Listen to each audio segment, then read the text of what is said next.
안녕하세요.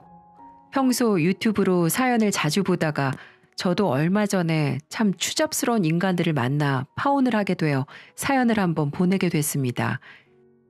저는 웨딩홀 기업에서 일하고 있어요. 어릴 때부터 집안 사정이 그리 좋은 편이 아니었어서 일찌감치 고등학교 졸업하고 처음으로 일을 시작하게 된 곳이 웨딩홀이었어요. 밑바닥부터 일을 배우다가 지금은 어느 정도 직책을 가지고 있고요. 그렇게 나름 열심히 살고 있는 도중 20대 후반에 아는 언니의 소개로 한 남자를 만났습니다. 그 남자는 그 당시에는 의사 레지던트 2년 차였는데 딱 봐도 순하고 인상이 좋은 그런 남자였어요. 처음에는 직업이 저랑 너무 차이가 나서 거절 의사를 밝혔지만 지성이면 감천이라는 말도 있듯이 그 남자는 직업은 생각 없는 사람들이나 그런 거 신경 쓴다면서 자기는 그런 거 신경 전혀 안 쓰고 사람 대 사람으로만 봐달라고 하더군요. 그렇게 2달 정도 그 남자의 구애를 받은 끝에 10번 찍어 안 넘어가는 나무 없다듯이 결국에는 제 마음도 움직였어요. 저희는 그렇게 연애를 시작했습니다. 남자친구의 직업은 이제 막 시작한 병아리 새내기 의사였는데 직업상 늘 바쁘기는 했지만 그래도 제게 늘 잘해주었고 저도 열심히 일하는 상황을 충분히 이해할 수 있었는데다가 저 또한 일에 빠져 살았으니까 별 문제되진 않았어요. 다만 주변에 그렇게 많이 알리고 다니지는 않았습니다. 사실 속으로 집안 차이 나는 것도 항상 걸렸었고 괜히 주변에 알렸다가 돈 보고 접근하는 거 아니냐는 그런 오해도 사기 싫었거든요. 그냥 조용히 만나고 정말 절친한 친구 한둘에게만 만나는 사람이 있다고 알려주는 정도였죠. 그렇게 교제한 지 2년 정도 되었을 때였어요. 저는 계속 열심히 일해서 직급도 차근차근 올렸고 남자친구도 여전히 의사로서 열심히 일을 하고 있었죠. 그리고 저는 프로포즈를 받게 되었어요. 레스토랑에서 반지를 주면서 제게 결혼하자고 하는데 정말 기쁘기도 했지만 한편으로는 현실적인 생각들에 부딪혀 많은 고민이 들더군요. 남자친구는 그런 제 마음을 다 이해한다는 듯 저를 열심히 설득했습니다. 혼수 많은 거 할 거 없어. 그냥 필요한 살림살이만 하고 집도 신혼집은 작게 시작해서 잘 모아서 천천히 늘려가면 되지. 나도 어느 정도 내 건사할 정도로 벌고 너도 일 안정적으로 잘 하면서 벌고 있잖아. 혹시 어머님 아버님 생활비 걱정되면 나랑 같이 합쳐서 보내드리자. 당시 동생은 제대 후 복학을 한 상태였습니다. 전문대라서 2년이면 졸업이었지만 그래도 학비는 나가니까 자기가 스스로 아르바이트를 하며 벌고 열심히 공부해서 성적 장학금을 받아가면서 어찌저찌 다니고 있었어요. 그래서 집안 수입원을 더 늘릴 수가 없는 마당에 제 결혼은 말도 안 되는 일이라고 생각했습니다. 그래서 그 자리에서 승낙하지 못하고 고민해 보겠노라 말했어요. 그리고 다음 날 말하지 않고 있던 제 연애 이야기를 부모님께 털어놓았죠. 아빠, 엄마 반응이 예상과는 다르더라고요. 두 분은 우선 기뻐하셨습니다. 엄마는 눈물을 흘리시면서 공부도 열심히 하던 애 대학도 못 보내주고 일찍부터 세상 내보내서 얼마나 미안하고 안쓰러웠는데 좋은 남자 잘 만나고 있었다니 엄마가 너무 안심돼 라고 말씀하셨어요. 아빠도 제게 미안하고 고맙다고 하시면서 응원한다고 하셨고요. 결혼 이야기를 꺼냈을 때도 두 분은 긍정적이셨습니다. 다만 아빠가 아빠로서 이런 말하기 부끄럽지만 갖출 거 다 갖춰서 보낼 상황이 못 되는데 네가 상처받을까 봐 그게 걱정이다 라고 하셨죠. 당장 지원해 주실 수 있는 돈은 1,000만 원도 되지 않는다고 하시면서요. 사실상 거의 없었지만 아빠가 저 안심시키신다고 몇백이라도 말씀하시는 걸 잘 알고 있었습니다. 그래도 일단 저도 모아둔 돈이 없는 것도 아니고 남자친구가 혼수나 예단은 크게 안 해도 된다고 거듭 강조해 말하며 저를 안심시켰기 때문에 결혼을 승낙하게 되었어요. 남자친구는 크게 기뻐하면서 상견례 자리부터 갖자고 추진하게 되었죠. 남자친구 아버지, 그러니까 제 시아버지 되실 분은 예전에 남편이 의대를 졸업한 직후 교통사고가 나서 돌아가셨다고 해요.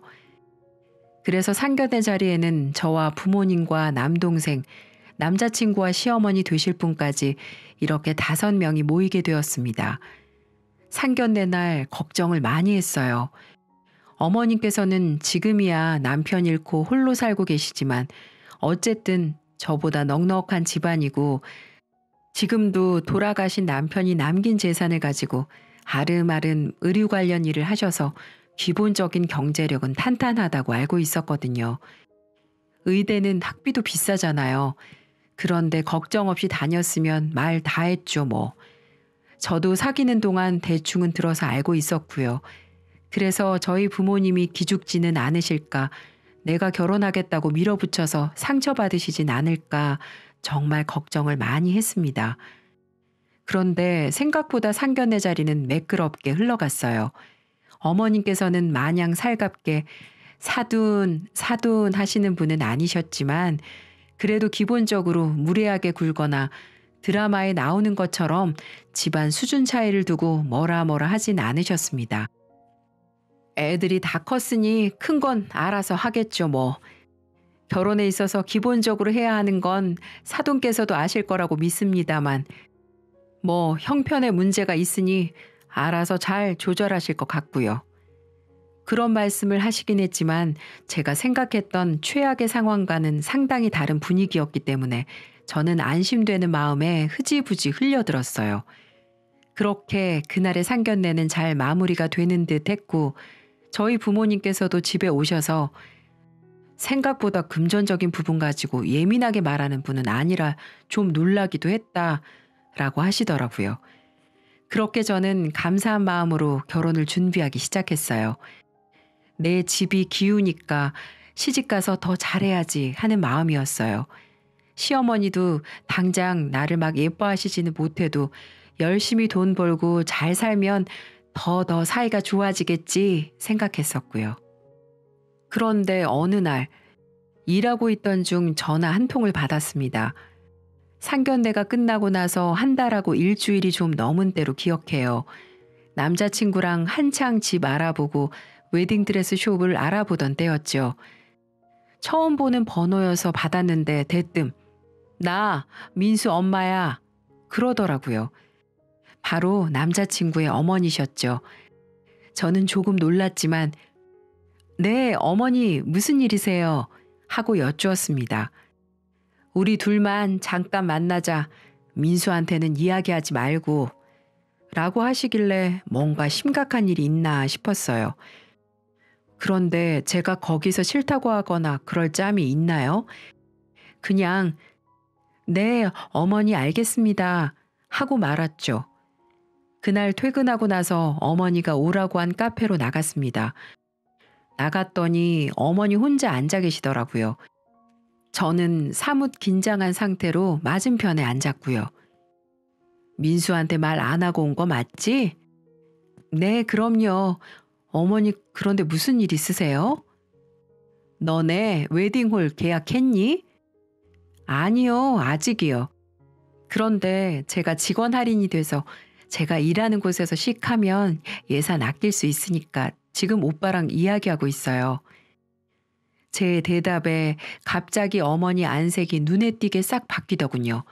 그러더니 차를 한 잔 드시며 중얼거리셨어요. 내가 이렇게 돈 아끼면서 아들 장가 보내려고 키운 게 아닌데. 저는 당황해서 네, 어머니? 혹시 저희 웨딩홀이 마음에 안 드세요? 라고 여쭈었습니다. 그러자 기다렸다는 듯 본인의 말을 하시더라고요. 하나밖에 없는 아들 귀하게 키웠고 애아빠가 갑자기 일찍 간 이후로 나한테는 남편 역할까지 다 한 아들이야. 아무리 집안 사정을 봐줘도 그렇지. 그렇게 귀한 아들을 너한테 붙여준다는데 아무리 생각해도 이건 아닌 것 같아서 이야기하러 왔다. 순간 심장이 덜컥 내려앉았어요. 상견례 날과는 상반된 태도에 당황스럽기도 하고 겁도 났고요. 그날은 내가 그래도 네 부모님하고는 초면이니까 초면에 대놓고 이야기할 수는 없어서 참은 거야. 그래도 내가 그 정도 교양은 있거든. 어머니, 그럼 하시려는 말씀이 너네 결혼 나는 반대야. 다 큰 애들이니까 밀어붙여서 하든 말든 그건 어쩔 수 없겠지만 결혼해도 나한테 며느리 취급받을 생각 하지도 마라. 정말 이런 걸 마른 하늘의 날벼락이라고 해야 하나 그런 심정이었습니다. 저는 다급하게 말했어요. 어머니, 제가 저희 집 사정 잘 알아요. 그래서 지금도 그렇고 늘 죄송하게 생각하고 있고요. 제가 잘할게요. 저희 집이 가난해진 게 저랑 저희 가족 잘못은 아니잖아요. 저희 부모님 열심히 사셨어요. 다만 사정? 예. 사정 따지다가는 세상 노숙자들 데리고 방송국도 차릴 판이야. 다행히 식장 계약은 안 했다고 하니까 더 늦기 전에 여기서 접어. 어머니, 제발요. 제가 잘할게요. 돈도 잘 모으고 있어요. 잘 살 수 있어요. 그렇게 저는 필사적으로 어머니를 설득하려고 했습니다. 어머니는 그런 저에게 몇 번을 더 안 된다고 하시다가 제가 더더욱 절박하게 말하니까 갑자기 묘한 미소를 띠며 말하시더라고요. 그래, 너도 보니까 내 아들한테 진심인 것 같긴 하네. 그럼 이건 어떠니? 지금 해오지 못한 거 내가 할부로 받는 셈 칠게. 결혼하고 나서 나한테 뭘 얼마씩 용돈으로 보내는 걸로 하면 되겠다. 한 200? 그 정도면 딱 좋을 것 같은데. 네? 200이요? 아, 물론 나도 양심 없는 사람은 아니야. 애 낳으면 안 보내도 돼. 지금도 월급의 일부를 저희 집 생활비로 보태고 남동생 학비도 일부 주고 있는데 시어머니에게 월 200이면 제게는 너무나도 큰 돈이었습니다. 마치 사채업자 앞에 있는 것 마냥 눈앞이 깜깜해졌어요. 어머니, 제게 200은 무리예요. 저희 부모님하고 동생 학비까지 해도. 너는 얘가 보면 참 뻔뻔하다. 내가 그거 모를 줄 알았니? 내 아들이 힘들게 번 돈까지 결혼하고 나면 사돈집으로 나갈 생각하니까 내 억장이 얼마나 무너지든지. 그러면서 결혼할 때 예의에 맞는 혼수나 예단은 빼겠다고 하지. 내가 그래도 참고 사정 고려해서 이렇게 해주겠다는 건데 지금 그것도 불만이라는 거야? 저는 아무 말도 하지 못했습니다. 남자친구가 결혼 후에는 자기도 저희 부모님께 생활비 같이 드리겠다고 한 적은 있었는데 그 이야기를 어머니께도 했었나 봐요. 제게는 자기가 잘 이야기한다고 했는데 보아하니 잘은커녕 근처에도 못 간 것 같았습니다. 암튼 그렇게 알아듣고 난 이만 간다. 사실 내가 우리 아들 장가 보내려고 생각한 예산이면 월 300 정도 잡아야 되는데 그래도 너도 나름 직장인이니까 내가 봐준 거야. 그럼 연락해. 그렇게 어머니는 일방적으로 이야기하고 자리를 뜨셨고 저는 그날 이후로 몇 날 며칠을 밤에 몰래 울었어요. 남자친구에게 말해볼까 생각도 했지만 역효과가 될 것 같아 그냥 참았네요. 그러다가 제가 내린 결론은 파혼을 하는 것이었습니다. 이런 결혼은 진행할 수 없다는 게 제 결정이었어요. 하지만 부모님께 말하는 게 걸리더라고요. 딸 시집 간다고 엄청 좋아하셨는데 제가 천하제일 불효녀가 되는 것 같았거든요. 남자친구에게 말하는 것도 걱정이었고요. 그래서 한동안 직장일에 미쳐서 살려고 했습니다.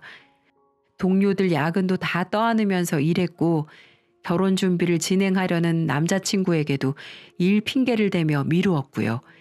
그렇게 시간이 한 달, 2달 흘러갔고 그 사이에 저는 어머니에게서 수시로 아직 결정 안 했니? 하는 연락을 받아야 했습니다. 그러다가 어느 날 친구에게서 연락이 왔어요. 저랑 고교 시절부터 절친했고 20살에 같이 취업해서 지금은 같은 계열 웨딩홀의 다른 지역 지점에서 일하고 있는 친구였었죠. 진짜 미치겠어. 그 영상들을 어떻게 다 돌려보고 내가 찾더라도 그 아줌마를 어떻게 또 찾을 건데? 친구의 이야기는 이러했습니다. 자기가 일하는 곳 연회장에서 얼마 전에 잔치가 있었다고 해요. 무슨 대학교 동문회였는데 모이신 대학 동문이라는 분들이 다 저희 부모님보다 몇 살 위인 연배의 어른들이었다고 합니다. 그런데 그중 부부인 줄 알았던 두 분이 사실은 불륜 관계였다고 합니다. 얼마 전에 친구네 직장에 남자 고객의 부인과 딸이 찾아와서 그 불륜 연놈들을 가만 안 둘 거라고 하면서 당장 증거물을 달라고 CCTV를 돌려서 영상을 달라고 했대요. 그 고객이 꽤나 있는 집 사모님이었는지 친구가 결국 지난 시간들의 영상들을 다 찾아서 추려야 하게 됐다고 하네요. 남자친구의 연락을 피할 핑계가 필요했던 저는 도와주겠다고 하고 친구 집으로 가서 함께 영상들을 뒤지기 시작했습니다. 꽤 오래 걸리더라고요. 한 3시간 가까이 찾았거든요. 그러다가 친구가 저기 있다. 대학교 동문회 현수막. 이러고 외쳤어요. 그 날짜에 그 시간을 기준으로 앞뒤 2시간 정도 영상들을 돌려보았습니다. 그러다 친구가 어머머머, 요즘 어르신들 우리한테 잔소리하면 안 되겠네. 저렇게 공개적으로 하더라고요. 보니까 화면 속에서 남녀 어른 두 분이 찐하게 있었어요. 주변에서는 환호를 하고요. 친구가 이거 따면 되겠다. 수고했어. 너무 고마워. 하고 영상을 옮기려고 하는 순간 저는 깜짝 놀랐어요. 화면 속 그 여자의 모습은 바로 제 시어머니 되실 분이었거든요.